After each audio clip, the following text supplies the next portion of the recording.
ಓಂ ಶಾಂತಿ. ತಾರೀಕು 28/1/2026 ಪ್ರಾತಃ ಮುರಳಿ. ಮಧುರ ಮಕ್ಕಳೇ, ನೀವು ಮಕ್ಕಳನ್ನು ವಿಶ್ವದ ಮಾಲೀಕರನ್ನಾಗಿ ಮಾಡಲು ಅತಿ ಪ್ರಿಯ ಶಿವ ತಂದೆಯು ಬಂದಿದ್ದಾರೆ. ನೀವು ಅವರ ಶ್ರೀಮತದಂತೆ ನಡೆಯಿರಿ. ಪ್ರಶ್ನೆ: ಮನುಷ್ಯರು ಪರಮಾತ್ಮನ ಬಗ್ಗೆ ಯಾವ ಎರಡು ಮಾತುಗಳನ್ನು ಒಂದು ಇನ್ನೊಂದಕ್ಕಿಂತ ಭಿನ್ನವಾಗಿ ಹೇಳುತ್ತಾರೆ? ಉತ್ತರ: ಒಂದು ಕಡೆ ಹೇಳುತ್ತಾರೆ ಪರಮಾತ್ಮನು ಅಖಂಡ ಜ್ಯೋತಿಯಾಗಿದ್ದಾರೆ, ಮತ್ತು ಇನ್ನೊಂದು ಕಡೆ ಹೇಳುತ್ತಾರೆ ಅವರು ನಾಮರೂಪದಿಂದ ಭಿನ್ನವಾಗಿದ್ದಾರೆ ಎಂದು. ಇವೆರಡೂ ಮಾತುಗಳು ಒಂದು ಇನ್ನೊಂದಕ್ಕಿಂತ ಭಿನ್ನವಾಗಿ ಬಿಡುತ್ತದೆ. ಯಥಾರ್ಥ ರೂಪದಿಂದ ತಿಳಿದುಕೊಳ್ಳದಿರುವ ಕಾರಣ ಪತೀತರಾಗುತ್ತಾ ಹೋಗುತ್ತಾರೆ. ಯಾವಾಗ ತಂದೆಯು ಬರುವರೋ ಆಗ ತಮ್ಮ ಸತ್ಯ ಪರಿಚಯ ಕೊಡುತ್ತಾರೆ. ಗೀತೆ: ಸತ್ತರೂ ನಿನ್ನ ಮಡಿಲಲ್ಲಿಯೇ. ಓಂ ಶಾಂತಿ. ಮಕ್ಕಳು ಗೀತೆಯನ್ನು ಕೇಳಿದಿರಿ. ಯಾರಾದರೂ ಮರಣ ಹೊಂದಿದಾಗ ತಂದೆಯ ಬಳಿ ಜನ್ಮ ಪಡೆದುಕೊಳ್ಳುತ್ತಾರೆ. ತಂದೆಯ ಬಳಿ ಜನ್ಮ ಪಡೆದುಕೊಂಡರು ಎಂದು ಹೇಳುತ್ತಾರೆ. ತಂದೆಯ ಹೆಸರನ್ನು ತೆಗೆದುಕೊಳ್ಳುವುದಿಲ್ಲ. ತಂದೆಗೆ ಶುಭಾಶಯಗಳನ್ನು ಹೇಳುತ್ತಾರೆ. ಈಗ ನೀವು ಮಕ್ಕಳು ತಿಳಿದುಕೊಂಡಿದ್ದೀರಿ, ನಾವು ಆತ್ಮರಾಗಿದ್ದೇವೆ. ಅದಂತೂ ಶರೀರದ ಮಾತಾಯಿತು. ಒಂದು ಶರೀರವನ್ನು ಬಿಟ್ಟು ಮತ್ತೆ ಇನ್ನೊಬ್ಬ ತಂದೆಯ ಬಳಿ ಹೋಗುತ್ತಾರೆ. ನೀವು 84 ಜನ್ಮಗಳಲ್ಲಿ 84 ಮಂದಿ ಸಾಕಾರ ತಂದೆಯರನ್ನು ಮಾಡಿಕೊಂಡಿದ್ದೀರಿ. ವಾಸ್ತವದಲ್ಲಿ ನೀವು ನಿರಾಕಾರ ತಂದೆಯ ಮಕ್ಕಳಾಗಿದ್ದೀರಿ. ನೀವಾತ್ಮರು ಪರಮಪಿತ ಪರಮಾತ್ಮನ ಮಕ್ಕಳಾಗಿದ್ದೀರಿ. ಅಲ್ಲಿನ ನಿವಾಸಿಗಳಾಗಿದ್ದೀರಿ. ಯಾವುದಕ್ಕೆ ನಿರ್ವಾಣಧಾಮ ಅಥವಾ ಶಾಂತಿಧಾಮವೆಂದು ಹೇಳುತ್ತಾರೆ. ಮೂಲತಃ ನೀವು ಅಲ್ಲಿನ ನಿವಾಸಿಗಳಾಗಿದ್ದೀರಿ. ತಂದೆಯೂ ಸಹ ಅಲ್ಲಿಯೇ ಇರುತ್ತಾರೆ. ಇಲ್ಲಿ ಬಂದು ನೀವು ಲೌಕಿಕ ತಂದೆಯ ಮಕ್ಕಳಾಗುತ್ತೀರಿ. ಅನಂತರ ಆ ತಂದೆಯನ್ನೇ ಮರೆತು ಬಿಡುತ್ತೀರಿ. ಸತ್ಯಯುಗದಲ್ಲಿಯೂ ಸಹ ನೀವು ಸುಖಿಯಾಗಿ ಬಿಡುತ್ತೀರಿ. ಆದ್ದರಿಂದ ಆ ಪಾರಲೌಕಿಕ ತಂದೆಯನ್ನು ಮರೆತು ಹೋಗುತ್ತೀರಿ. ಸುಖದಲ್ಲಿ ಆ ತಂದೆಯನ್ನು ಯಾರೂ ಸ್ಮರಣೆ ಮಾಡುವುದಿಲ್ಲ. ದುಃಖದಲ್ಲಿ ಸ್ಮರಣೆ ಮಾಡುತ್ತಾರೆ ಮತ್ತು ಆತ್ಮವೇ ನೆನಪು ಮಾಡುತ್ತದೆ. ಲೌಕಿಕ ತಂದೆಯನ್ನು ನೆನಪು ಮಾಡಿದಾಗ ಬುದ್ಧಿಯು ಶರೀರದ ಕಡೆ ಇರುತ್ತದೆ. ಈ ತಂದೆಯು ಬ್ರಹ್ಮ ಅವರನ್ನು ನೆನಪು ಮಾಡಿದಾಗ ಓ ಬಾಬಾ ಎಂದು ಹೇಳುತ್ತಾರೆ. ಇಬ್ಬರು ತಂದೆಯರೇ ಆಗಿದ್ದಾರೆ. ಸರಿಯಾದ ಶಬ್ದವು ಬಾಬಾ ಎಂದಾಗಿದೆ. ಅವರು ಸಹ ತಂದೆ, ಇವರೂ ತಂದೆಯಾಗಿದ್ದಾರೆ. ಆತ್ಮವೇ ಆ ಆತ್ಮಿಕ ತಂದೆಯನ್ನು ನೆನಪು ಮಾಡುತ್ತದೆ. ಆಗ ಬುದ್ಧಿಯು ಅಲ್ಲಿಗೆ ಹೊರಟು ಹೋಗುತ್ತದೆ. ಇದನ್ನು ತಂದೆಯು ಕುಳಿತು ಮಕ್ಕಳಿಗೆ ತಿಳಿಸಿಕೊಡುತ್ತಾರೆ. ಈಗ ನೀವು ಇದನ್ನು ತಿಳಿದುಕೊಂಡಿದ್ದೀರಿ.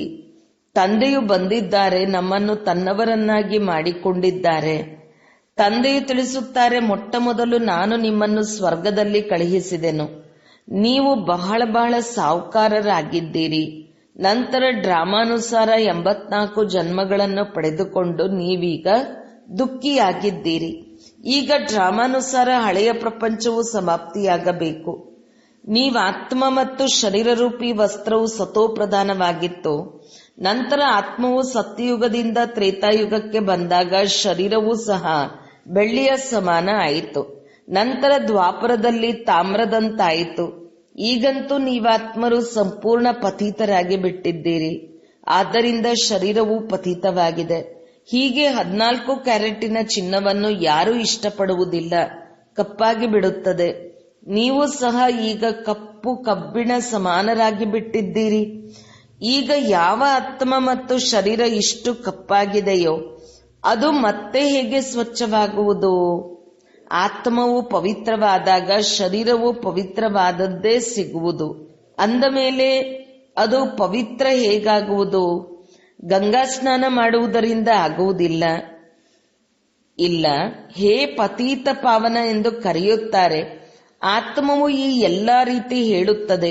ಹೇ ಬಾಬಾ ಎಂದು ಹೇಳಿದಾಗ ಬುದ್ಧಿಯು ಪಾರಲೌಕಿಕ ತಂದೆಯ ಕಡೆ ಹೊರಟು ಹೋಗುತ್ತದೆ. ನೋಡಿ, ಬಾಬಾ ಶಬ್ದವೇ ಎಷ್ಟು ಮಧುರವಾಗಿದೆ. ಭಾರತದಲ್ಲಿಯೇ ಬಾಬಾ ಬಾಬಾ ಎಂದು ಹೇಳುತ್ತಾರೆ.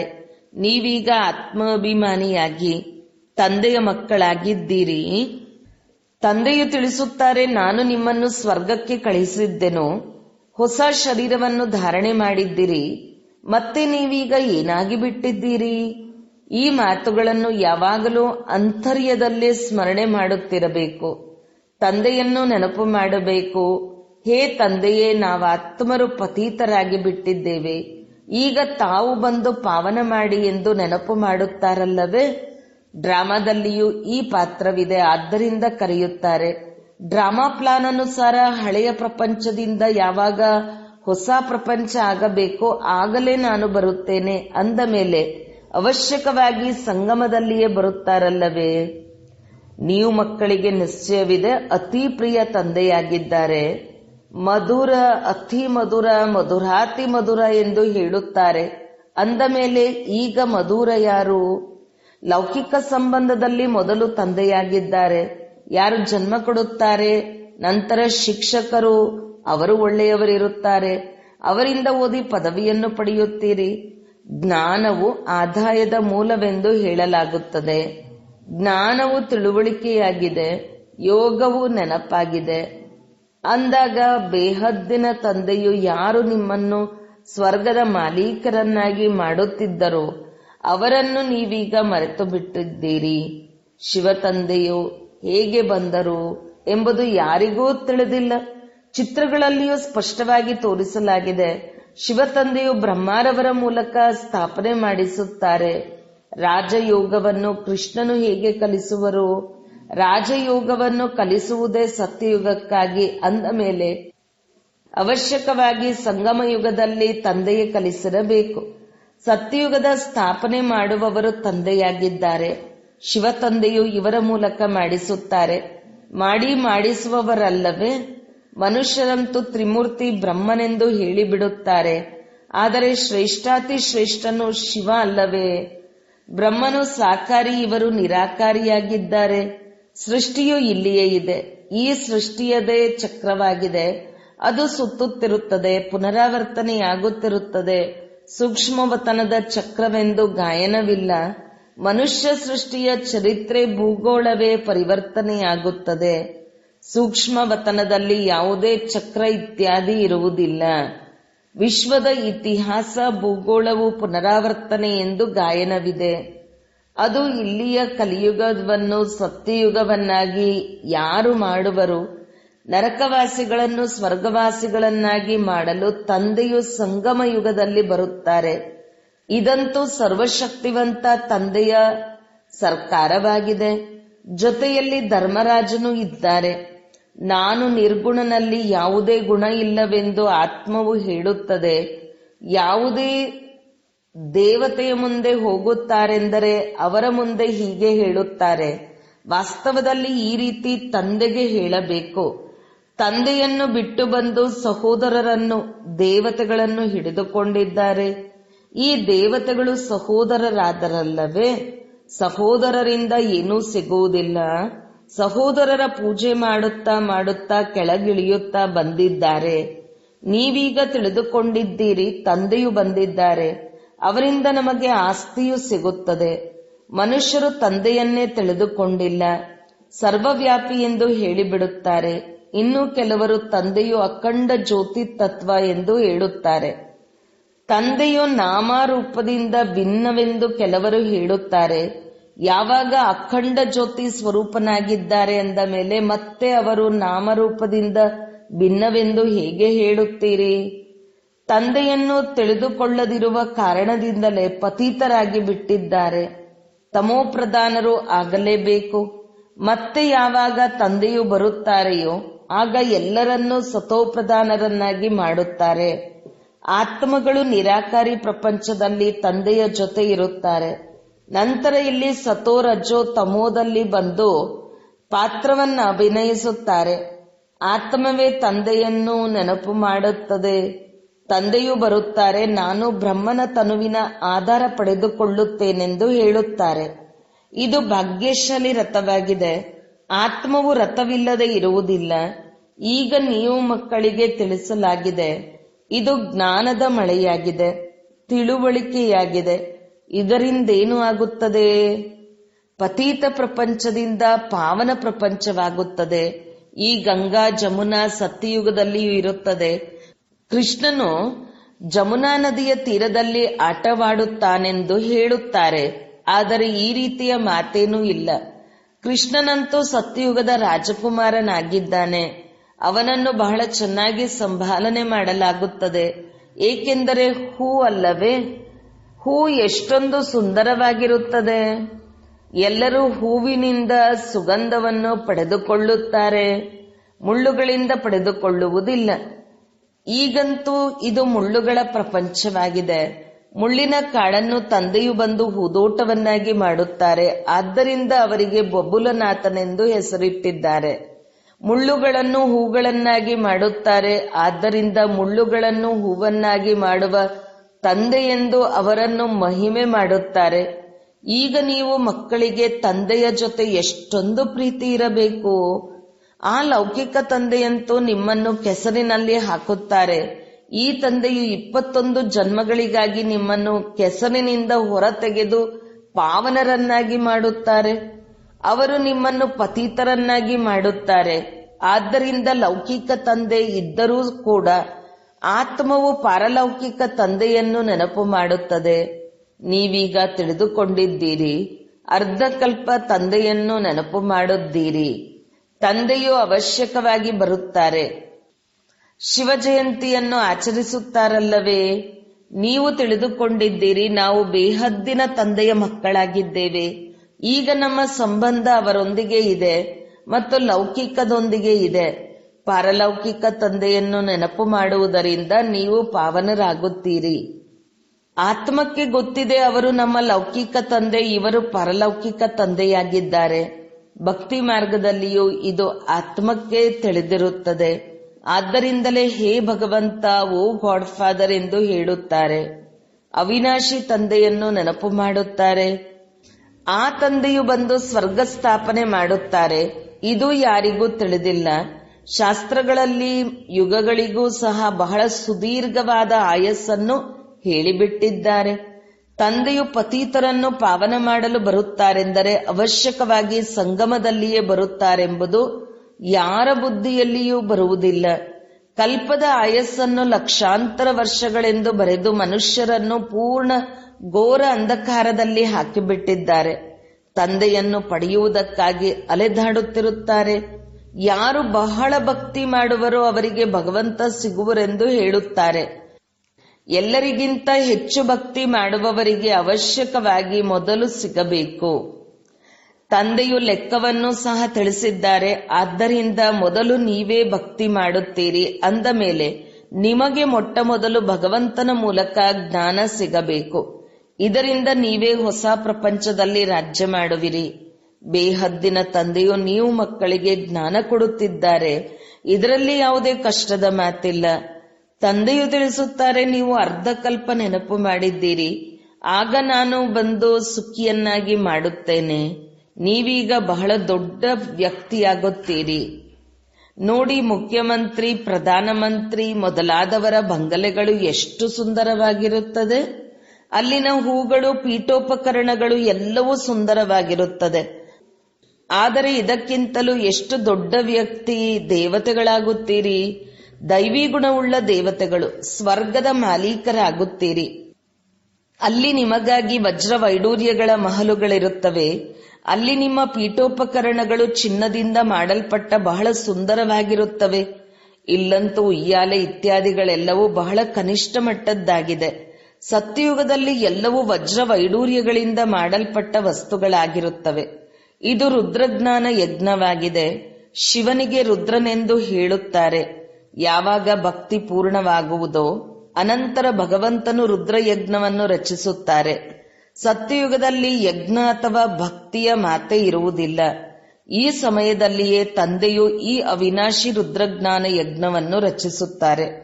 ನಂತರದಲ್ಲಿ ಇದರ ಗಾಯನವು ನಡೆಯುತ್ತದೆ. ಭಕ್ತಿಯಂತೂ ಸದಾ ನಡೆಯುವುದಿಲ್ಲ.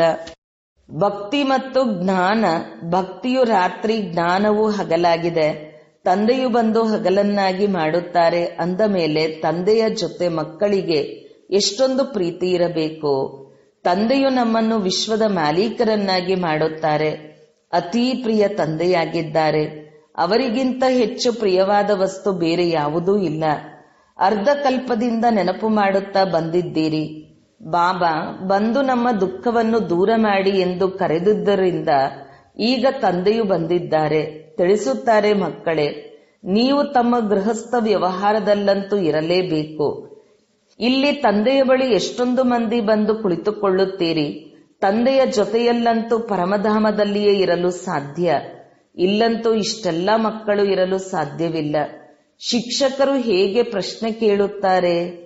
ಧ್ವನಿವರ್ಧಕದಲ್ಲಿ ಎಲ್ಲರಿಗೆ ಹೇಗೆ ಪ್ರತ್ಯುತ್ತರ ಕೊಡಲು ಸಾಧ್ಯ? ಆದ್ದರಿಂದ ಕೆಲವರೇ ವಿದ್ಯಾರ್ಥಿಗಳನ್ನು ಕೂರಿಸಿಕೊಂಡು ಓದಿಸುತ್ತಾರೆ. ಕಾಲೇಜುಗಳಂತೂ ಬಹಳಷ್ಟಿರುತ್ತವೆ. ಮತ್ತೆ ಎಲ್ಲರ ಪರೀಕ್ಷೆಗಳಾಗುತ್ತವೆ. ಪಟ್ಟಿ ಮಾಡುತ್ತಾರೆ. ಇಲ್ಲಂತೂ ಒಬ್ಬ ತಂದೆಯೇ ಓದಿಸುತ್ತಾರೆ. ಇದನ್ನು ಸಹ ತಿಳಿಸಬೇಕು. ದುಃಖದಲ್ಲಿ ಎಲ್ಲರೂ ಆ ಪಾರಲೌಕಿಕ ತಂದೆಯನ್ನು ನೆನಪು ಮಾಡುತ್ತಾರೆ. ಈಗ ಆ ತಂದೆಯು ಬಂದಿದ್ದಾರೆ. ಮಹಾಭಾರತ ಯುದ್ಧವು ಸಮ್ಮುಖದಲ್ಲಿ ನಿಂತಿದೆ. ಮಹಾಭಾರತ ಯುದ್ಧದಲ್ಲಿ ಕೃಷ್ಣನು ಬಂದನೆಂದು ಅವರು ತಿಳಿಯುತ್ತಾರೆ. ಇದಂತೂ ಸಾಧ್ಯವಿಲ್ಲ. ಪಾಪ ಮನುಷ್ಯರು ತಬ್ಬಿಬ್ಬಾಗಿದ್ದಾರೆ. ಆದರೂ ಸಹ ಕೃಷ್ಣ ಕೃಷ್ಣ ಎಂದು ನೆನಪು ಮಾಡುತ್ತಿರುತ್ತಾರೆ. ಈಗ ಅತಿ ಪ್ರಿಯನು ಶಿವನೂ ಆಗಿದ್ದಾರೆ ಮತ್ತು ಕೃಷ್ಣನೂ ಆಗಿದ್ದಾರೆ. ಆದರೆ ಅವರು ನಿರಾಕಾರ, ಕೃಷ್ಣನು ಸಾಕಾರಿಯಾಗಿದ್ದಾನೆ. ನಿರಾಕಾರ ತಂದೆಯು ಎಲ್ಲ ಆತ್ಮಗಳ ತಂದೆಯಾಗಿದ್ದಾರೆ. ವಾಸ್ತವದಲ್ಲಿ ಇಬ್ಬರೂ ಅತಿ ಪ್ರಿಯರಾಗಿದ್ದಾರೆ. ಕೃಷ್ಣನು ಸಹ ವಿಶ್ವದ ಮಾಲೀಕನಲ್ಲವೇ? ನೀವೀಗ ನಿರ್ಣಯ ಮಾಡಿ, ಹೆಚ್ಚು ಪ್ರಿಯರು ಯಾರು? ಶಿವ ತಂದೆಯೇ ಆ ರೀತಿ ಯೋಗ್ಯರನ್ನಾಗಿ ಮಾಡುತ್ತಾರಲ್ಲವೇ? ಕೃಷ್ಣನೇನು ಮಾಡುತ್ತಾನೆ? ತಂದೆಯೇ ಅವರನ್ನು ಈ ರೀತಿ ಮಾಡುತ್ತಾರೆ. ಅಂದ ಮೇಲೆ ಹೆಚ್ಚು ಗಾಯನವೂ ಸಹ ಆ ತಂದೆಗೆ ಇರಬೇಕು. ಶಂಕರನ ನೃತ್ಯವನ್ನು ತೋರಿಸುತ್ತಾರೆ. ವಾಸ್ತವದಲ್ಲಿ ನೃತ್ಯ ಮೊದಲಾದ ಮಾತಿಲ್ಲ. ತಂದೆಯು ತಿಳಿಸಿದ್ದಾರೆ, ನೀವೆಲ್ಲರೂ ಪಾರ್ವತಿಯರಾಗಿದ್ದೀರಿ. ಈ ಅಮರನಾಥ ಶಿವನು ನಿಮಗೆ ಕಥೆಯನ್ನು ತಿಳಿಸುತ್ತಿದ್ದಾರೆ. ಅದು ನಿರ್ವಿಕಾರಿ ಪ್ರಪಂಚವಾಗಿದೆ. ವಿಕಾರದ ಮಾತಿಲ್ಲ. ತಂದೆಯು ವಿಕಾರಿ ಪ್ರಪಂಚವನ್ನು ರಚಿಸುವರೇ? ವಿಕಾರದಲ್ಲಿಯೇ ದುಃಖವಿದೆ. ಮನುಷ್ಯರು ಹಠಯೋಗ ಇತ್ಯಾದಿಗಳನ್ನು ಬಹಳಷ್ಟು ಕಲಿಯುತ್ತಾರೆ. ಗುಹೆಗಳಲ್ಲಿ ಹೋಗಿ ಕುಳಿತುಕೊಳ್ಳುತ್ತಾರೆ. ಬೆಂಕಿಯಲ್ಲಿಯೂ ನಡೆದು ಹೋಗುತ್ತಾರೆ. ರಿದ್ದಿ ಸಿದ್ಧಿಯೂ ಬಹಳಷ್ಟಿದೆ. ಜಾದುಗಾರಿಯಿಂದ ಬಹಳಷ್ಟು ವಸ್ತುಗಳು ಹೊರತೆಗೆಯುತ್ತಾರೆ. ವಾಸ್ತವದಲ್ಲಿ ಭಗವಂತನನ್ನು ಸಹ ಜಾದೂಗಾರ, ರತ್ನಾಗಾರ, ಸೌದಾಗಾರನೆಂದು ಹೇಳುತ್ತಾರೆ. ಅಂದ ಮೇಲೆ ಅವಶ್ಯಕವಾಗಿ ಚೈತನ್ಯವಾಗಿದ್ದಾರಲ್ಲವೇ? ನಾನು ಬರುತ್ತೇನೆಂದು ತಂದೆಯು ಹೇಳುತ್ತಾರೆ. ಅಂದ ಮೇಲೆ ಜಾದೂಗಾರ ಅಲ್ಲವೇ? ಮನುಷ್ಯನನ್ನು ದೇವತೆ, ಭಿಕಾರಿಯಿಂದ ರಾಜಕುಮಾರನನ್ನಾಗಿ ಮಾಡುತ್ತಾರೆ. ಇಂತಹ ಜಾದುವನ್ನು ಎಂದಾದರೂ ನೋಡಿದ್ದೀರಾ? ಒಳ್ಳೆಯದು. ಮಧುರಾತಿ ಮಧುರ. ಅಗಲಿ ಹೋಗಿ ಮರಳಿ ಸಿಕ್ಕಿರುವ ಮಕ್ಕಳ ಪ್ರತಿ ಮಾತಾಪಿತಾ ಬಾಬ್ದಾದರವರ ನೆನಪು, ಪ್ರೀತಿ ಹಾಗೂ ಸುಪ್ರಭಾತ. ಆತ್ಮೀಯ ಮಕ್ಕಳಿಗೆ ಆತ್ಮೀಯ ತಂದೆಯ ನಮಸ್ತೆ. ಧಾರಣೆಗಾಗಿ ಮುಖ್ಯ ಸಾರ. 1. ಹೂದೋಟದಲ್ಲಿ ಹೋಗಬೇಕು. ಆದ್ದರಿಂದ ಸುಗಂಧಭರಿತ ಹೂಗಳಾಗಬೇಕು. ಯಾರಿಗೂ ದುಃಖವನ್ನು ಕೊಡಬಾರದು. ಒಬ್ಬ ಪಾರಲೌಕಿಕ ತಂದೆಯೊಂದಿಗೆ ಸರ್ವ ಸಂಬಂಧಗಳನ್ನು ಜೋಡಿಸಬೇಕು. 2. ಶಿವ ತಂದೆಯು ಪ್ರಿಯಾತಿ ಪ್ರಿಯನಾಗಿದ್ದಾರೆ. ಅವರೊಬ್ಬರನ್ನೇ ಪ್ರೀತಿ ಮಾಡಬೇಕು. ಸುಖದಾತ ತಂದೆಯನ್ನು ನೆನಪು ಮಾಡಬೇಕು. ವರದಾನ.